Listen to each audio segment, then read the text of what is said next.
Good morning, everybody. It's 9 a.m. and I'd like to call to order the meeting of the Building and Operating Committee of Thursday, January 23rd, 2025. But before I begin, please note this meeting is being recorded, and welcome to everyone joining us here in person, as well as those listening in on the phone. If you would like to provide public comment at today's meeting and you've not already done so, please do let Thomas know in the back of the room or Justine on the call-in line know what items you would like to speak on today. So, Madam Secretary, please begin. Roll call. Thank you. Good morning, everyone, and Happy New Year. I'm starting with Director Conroy. Sampson. Judith Kay. Here. Maston. Here. Parr. Present. Rabbit. Here. Tyrion. One more day. Glad to see Michael today. Vice Chair Rodoni. Here. Chair Garbarino. Here. And President Cochran. Here. Thank you. You have a quorum. You are also a committee of the whole. We also have Directors Hernandez, Hill, Snyder, and Thier in the room. Great. Thank you, Almarad. Please do follow along by referring to the page numbers located on the bottom right-hand corner of your meeting packet. We'll begin with agenda item number 3, which is to approve actions relative to execution of professional services agreement number 2024. Oh, hi, Holly. Hi, Madam Chair. I have a potential conflict of interest, so I will be leaving the room. Okay. 2024B-013 Golden Gate Bridge Underwater Inspection Services with Consor North America, LLC. The staff report begins again on page 3, and John Ellerby is here to present the report. John, go right ahead. Morning, and thank you, Chair Garbarino, members of the committee. So the item before you requests that you recommend to the Board of Directors to approve the following actions relative to the execution professional services agreement number 2024B-13 Golden Gate Bridge Underwater Inspection Services as follows. Authorize execution PSA with Consor North America, LLC, San Francisco, in an amount not to exceed $331,720. This is to perform Title 23 Code of Federal Regulations Part 650 mandated bridge inspections of the Golden Gate Bridge, and to establish a 10% contingency for the TSA in the amount of $33,172. With the understanding that sufficient funds are available in the fiscal year 2024-25 Bridge Division operating budget to finance the estimated $364,892 expense. So Title 23 basically requires all bridges that are longer than 20 feet to be inspected. The frequency of the bridge inspections is a minimum of every 2 years, 24 months. Underwater bridge inspections, so those portions that cannot be seen either during a low tide or in a stream bed, those are required to be inspected at least every 5 years. So we've been performing this inspection per the regulations. The last inspection was performed in 2019, and at that time, there were no findings found, and the assessment determined that the bridge was underwater portions were in satisfactory condition, and that determined that the foundation was stable, and also determined that there was no scour. So the district requested, per the regulations, to increase that frequency from 60 months to 72 months. We put in a request to Caltrans and FHWA. They approved that, so we're now up for our 72-month inspection. So with that, the district advertised on its procurement portal for this RFP. We sent out proposals to a number of firms. We had a pre-proposal meeting that was scheduled, though no one attended. But there were 28 firms that did download the solicitation document. By the due date of November 15th, we received one proposal from Consor North America, LLC. Representatives from the Engineering Department and the District's Manager, DBE and Workforce Inclusion Department, and the District's Attorney reviewed the proposal and determined that it was responsive to the solicitation requirements.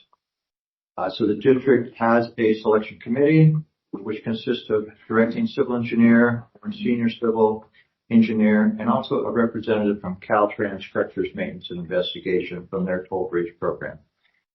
They reviewed the proposal and determined that Consort North America had the qualifications and experience necessary to perform the services. The scope of services consists of performing underwater bathymetry, sonar scanning and imaging of the underwater surfaces, and then perform levels 1, 2, and 3 inspections, which consist of getting up close to the pier itself and doing within arm's reach inspections of it, and then also preparing final reports. In accordance with the district's competitive negotiations, since we only received one proposal, we did our own independent cost analysis of the proposal and determined that we negotiated a price with the consultant in the amount of $331,720. We determined that this price was fair and reasonable based on the scope and the historic data for previous bridge inspections. We had a 7% SBE contract-specific goal for the project. The proposer has 2 consultants, one who will be assisting with the sonar scanning and another with the diving. And at this time, approximately 12.9% SBE participation is anticipated. So with that, staff recommends that the Building and Operating Committee recommend that the Board of Directors authorize execution of PSA number 2024-B13, Golden Gate Bridge Underwater Inspection Services to Consort North America for a not to exceed amount of $331,720 and establish a 10% contingency in an amount of $33,172. And with that, I'm happy to answer any questions the committee may have. Thank you, John, for your report. Colleagues, does anyone have a question or a concern? I just have an odd one. How long is the distance that someone can see at that? Which is probably why we only got Their helmets are pretty much banging up against the steel, the concrete pier itself when they're underwater, because there is a lot of turbidity inside on the south tower. We do have a moat, and so there is really no current inside there. So you can see a little bit more on that structure, but on the north structure, when they're in the water, they try and time it during the low tide, so they can get some of it during the low tide, and then the rest will be at a high tide. But they will be within arm's reach and get as close as they can to see the structure. Wonderful. God bless them. Great. That concludes the discussion, I guess, on item number 3. But before we take our vote, is there anyone from the public wishing to speak on There's this? no public comment. Okay, thank you. May I have a motion on agenda item number 3? So moved. Second. Great. Thank you. All those in favor, please say aye. Aye. Any opposition? Let the record show there was no opposition and the motion passes. We will now continue on to item number 4, which is to approve actions relative to award of contract number 2025D001, Massimo Licensing to Z-Pro Solutions. The staff report begins on page 7, and Karen Williams is here to present the report. Karen, please go ahead when you're ready. Good morning, Chair Garbarino, members of the committee and board. The item for your consideration today, thank you, is execution of contract 2025-D1 with Z-Pro Solutions for Maximo Licensing.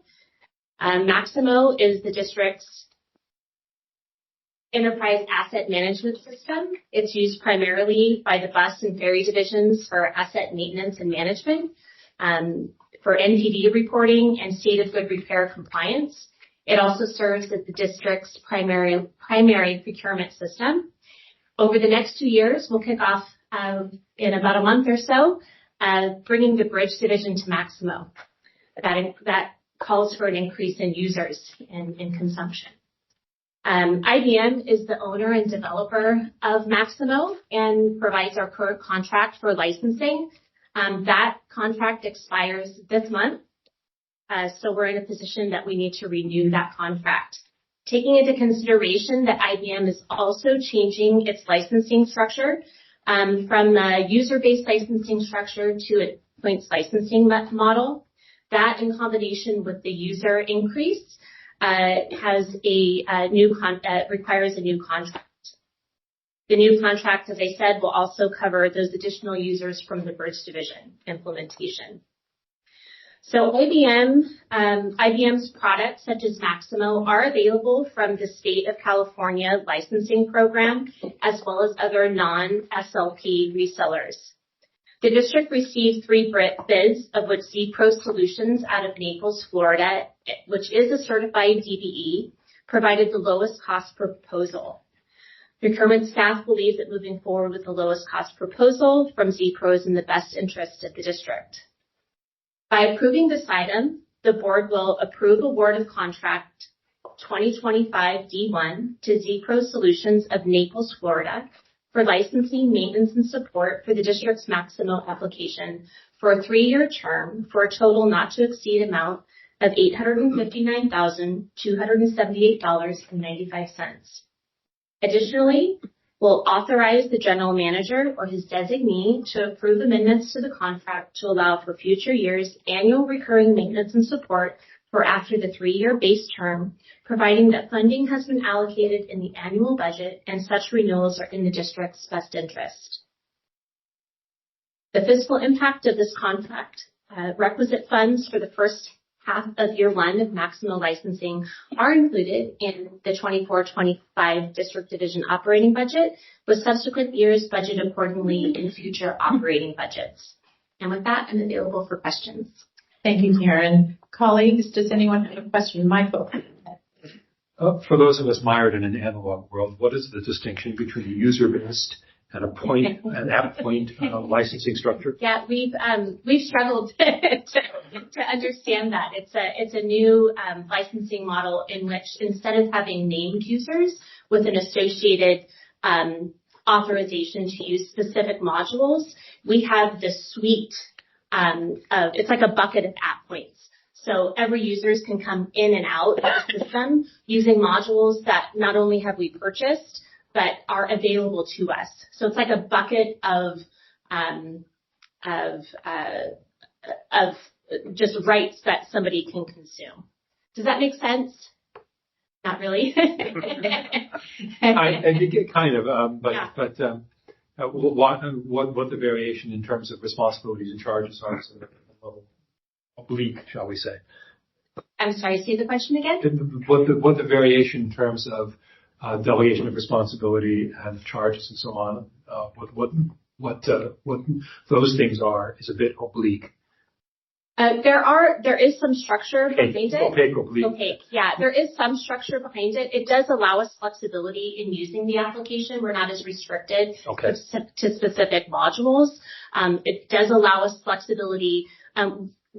They assert, like for system administrators, for certain levels of users, they assign a certain level of app points. So the district has looked at what our current utilization is to say this is the amount of utilization we're going to use for the system in order to purchase those amount of app points. So to give an analogy, it might be, say, if you were dealing with Microsoft, you instead of buying Microsoft Word and only being able to use Microsoft Word, you bought a suite, and you could use Microsoft Word and PowerPoint and Excel and all that. Mm-hmm. If I may offer another analogy, imagine if you paid your water bill just based on having a meter, and you paid $5,000 a month for having a meter, whether you use 1 gallon or no gallons or 1,000 gallons. Okay, that's good. Alternately, under the new model, it's not by a meter, it's by how much water you actually use.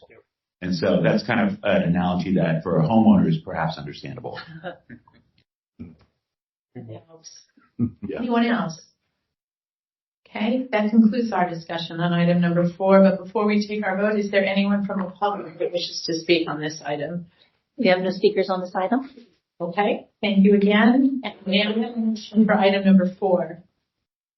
Thank you. Second. Great. All those in favor? Say yes. Aye. Great. Any opposition? Seeing none, let the record show that no opposition has occurred and the motion passes. We will now continue on to item number 5, which is an informational monthly report from board appointees on the Marin-Sonoma Area Rail Transit Board. And I'll start off with my typical joy of printing, I guess.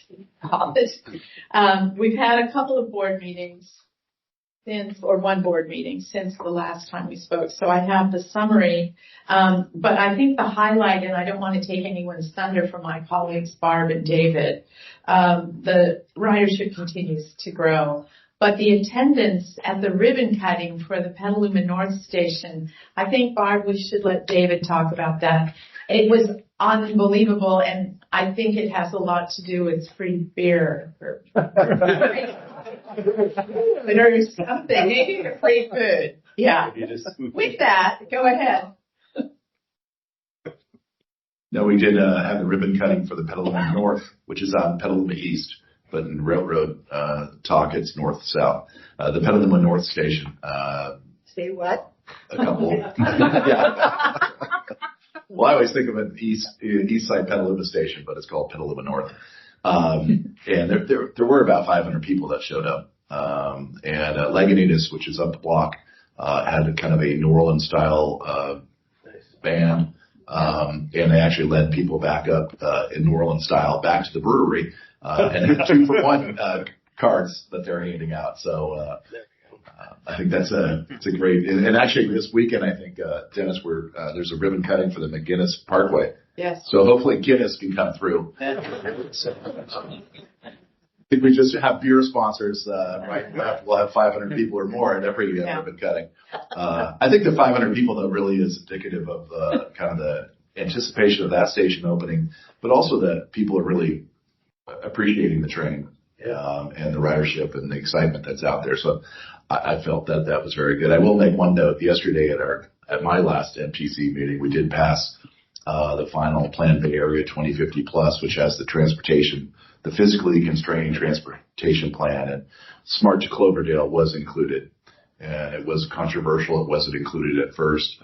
You could argue about, cost benefit analysis and everything else. But I think for Smart, it's important that it was included going forward in order to continue the success, and hopefully that success will lead to the continuation of the sales tax measure, which is vital for the agency going forward. So it was. Great. I think Smart is on a good upswing and a lot of good momentum, and we do have 2 opportunities to whatever we do going to the voters. And Bill Dodd did pass SB 940, which allows for us to have a citizens-led initiative if there is one, as opposed to the 2/3 requirement coming from the board placing on. So another nice option to have as well. Great. Barb, did you want to add anything? I have just a couple things. We did hire a new EEO Title IX, and you wonder what that all means now. But her name is Lydiana Mills, so we were excited to have Lydiana come. It was interesting to me, and we all come to the SMART agenda with a little bit different orientation. But it was smart. It was interesting to me how many changes in our schedule at the train we made because of the changes that the ferry makes. And so it's such, we talk a lot about whether or not the systems are integrated. And when you see how many changes it takes for a ferry change, and we know that you make the ferry changes for ridership and all kinds of things.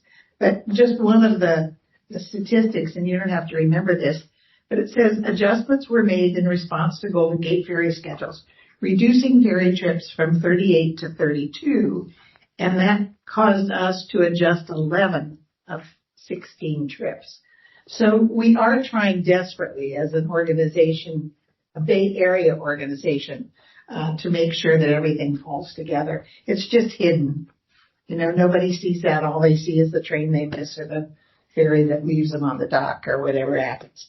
So I thought that was fascinating. We also, it's our time to get new members to the oversight committee. So especially those of you that are from Sonoma or Marin, if you have folks that you think would be on our Citizens Oversight Committee. We have a committee of SMART. All they have to do is call the SMART office and they'll tell you who is on the committee. And we'd love to have people apply. It's an interesting group. They don't over meet, but they meet. And they make sure that we're doing the right thing and that our strategic plan is okay. So I think that's all I have. Okay. I think I might just add that watching the 2 trains that pulled in preparation for the celebration was like a Chinese fire drill, right? People were chock-a-block inside that train. There was standing room only, and it was just great to see that kind of participation. And I have to honestly say, I have not heard one negative word about SMART in well over a year. You know how people used to say, no one's on the train. They don't say that anymore. So it bodes well for the hard work SMART has gone to reach out into the community and educate them, and hopefully for the sales tax. Yes. Oh yeah, David, I was wondering when are you guys looking at a sales tax? Is it this next year? Yes. Any thoughts on that? Or? No, that isn't a year. When you said when, I said yes. It's one of those, Chris. Sorry. If we said it, it'd get published. Oh, okay. We're not ready. Fair enough. Yeah, honestly, obviously it's sensitive how one goes about doing that, but I think the general consensus is to have make sure you have 2 tries, go for the first one. Is it up in 30? Or is it up? It's up, yeah, so it'd be 29? 29. So, And we talk about, we think backwards about it all and the figure it time. Makes sense. Yeah, we think about it all the time. We just haven't come out with anything yet. I think that the emphasis has really been about doing all the right things to make sure that you're seen in a good light. And that's why I say, I think right now, even the Cloverdale thing going in there is important to kind of check all the boxes, set ourselves up for success, and then be able to go out. Right. And the stations aren't built, so that's. And Windsor will open Soon. But that'll be another big, and Windsor will be I think, a popular station. Yeah. A lot of people will come down. Oh, yeah. It is hard to get people excited when they don't have tickets. And I think that's what Patty was trying to say too, is that we actually advertised, if you want to come to the Petaluma opening, ride the train. And we're all standing there, we go, oh look, they're all riding the train. And it was a party on the train. I mean, they loved it. But I think as we get stations, we'll get more credibility in the northern parts. And while we're talking Gerard gets downtown. When Gerard gets downtown Rounded Park. Yeah. Go for it. I was gonna say, while we're talking about SMART, and obviously this is on the agenda that way, I think though SMART and Golden Gate go hand in hand. Yeah. And yes, the mascots and Dennis can speak to that when appropriate, but the coordination between the two, as Barb mentioned, on the ferry side of things, the bus side of things, the bus can do what the train can't do. The train offers something different than what the bus can do. And just coordinating the two and having them work together, I think, is really going to be a good thing for the future. And the district. Yeah, agreed. Just Holly and then Michael, but I also have show and tell that this is the Windsor station under construction. It's that close. Yeah, there you go. And I'm happy to share this as well. It's got lots of great photos in it about having things happen. And I hope I didn't offend anybody with the Chinese fire drill analogy. We all did that in college, right? Please say yes.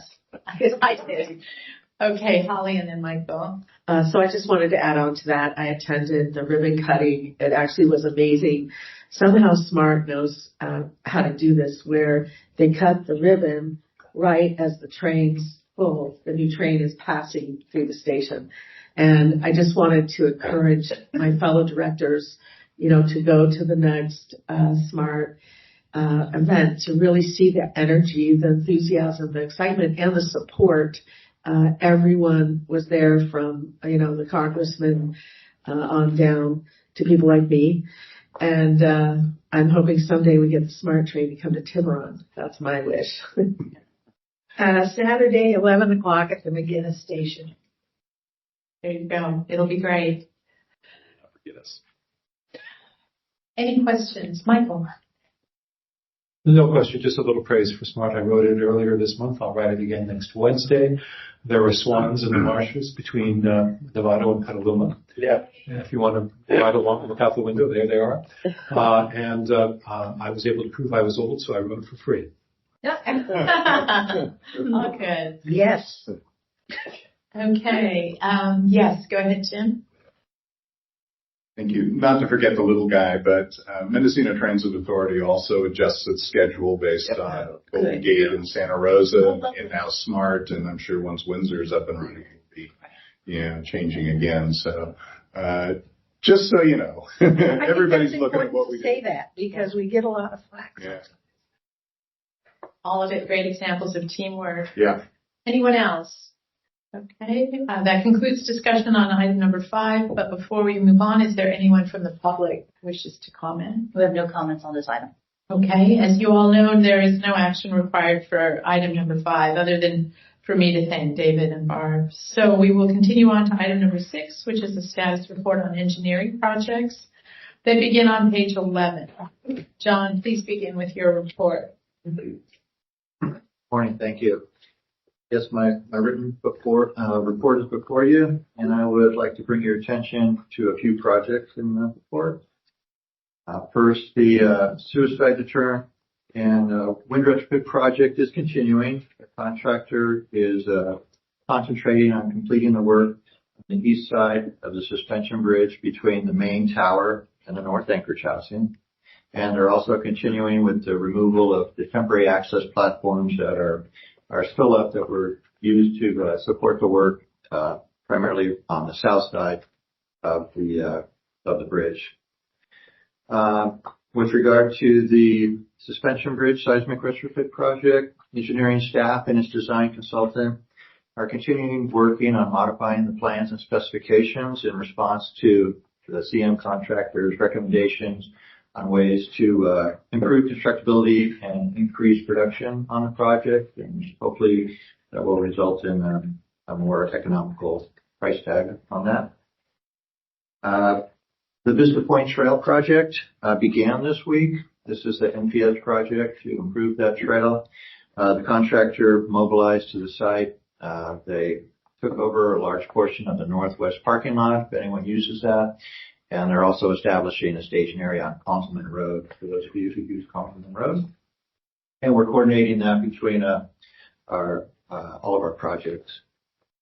There was a small 3.6 magnitude earthquake on January 10th in the Bay Area that was felt throughout the Bay Area, but none of our monitors were triggered here. Wasn't even felt here at the bridge, and there was no damage. Moving on to bus, the district received from the San Francisco Regional Water Quality Control Board a no further action letter associated with the remediation project that had been going on at the Novato bus facility, and so we'll be closing out that project. At the Summerfeld bus employee parking lot, the contractor began the steel erection for the solar panel. So all the steel columns are going up out there, and the canopies are going up, and they'll soon be actually installing the panels on top of that. The associated utility underground work is still ongoing, and that won't be complete until later in the year. And with that, I'm happy to answer any questions you may have on the report. Thank you very much, John. Jim, go ahead. Do we have a potential or target completion date for the wind retrofit project? The end of this calendar year. So the contractor is, if you drive by, you'll see some enclosures on the west sidewalk where they're painting the railing, and they started from midspan working north, and at the north tower working towards midspan. Once they get that section done, they'll move that to the south tower and midspan. They hope by hopefully sooner than the end of the year, but no later than the end of this calendar year. Okay, thank you. David? I'm just curious on the gantry, the toll gantry design services piece. I don't see any highlights in there, and I know that we just talked about whether or not we're going to be doing northbound tolling. Where does that sit, and what do we see the next step on that going forward? Yes, so we're actually looking at maybe reconfiguring it in the strategic plan, there was discussions about potentially tolling both directions. So we wanted to do an investigation to see if we could reconfigure that so that we would not preclude ourselves from having room for an opportunity for northbound. So we're going through those studies right now and looking at how the striping and the construction of that would work. Trying to imagine thinking across the roadway over there, there's a lot more, it's harder to land a vertical column on that side of the road than it is on this side, correct? Because of the little interchange for the toll plaza there. Correct. And there's also the on-ramp, off-ramp from the east parking lot. So we're looking to see if we could capture it before that off-ramp. But then you have, it's tricky getting there. There could be a canopy in the parking lot itself, just a single structure, because people who get off into the parking lot obviously wouldn't be going across the bridge and they wouldn't want to be tolled for that. I guess my follow-up question is, are we holding back the final decision on northbound tolling until we know that we can actually have a gantry that could work? It was separate. We just want to make sure we have a gantry design that works so the board has that flexibility for a future decision. Okay, great. Thank you. Anyone else? Okay, and as you all know, there's no action on item number 6. Is there anyone from the public wishing to speak on this item or address the committee? We would like to have Justine pull the public line because we started. We did have a number of people join on the public line. So Justine, can I have you pull the public line and see if there's anyone from the public who'd like to speak? Certainly. Good morning. If you joined this morning and you'd like to speak under public comment at the B&O meeting, please use ** to unmute yourself and let me know. Again, if you'd like to speak this morning, please press ** on your phone to unmute yourself and let me know. I'm not hearing anybody. Thank you.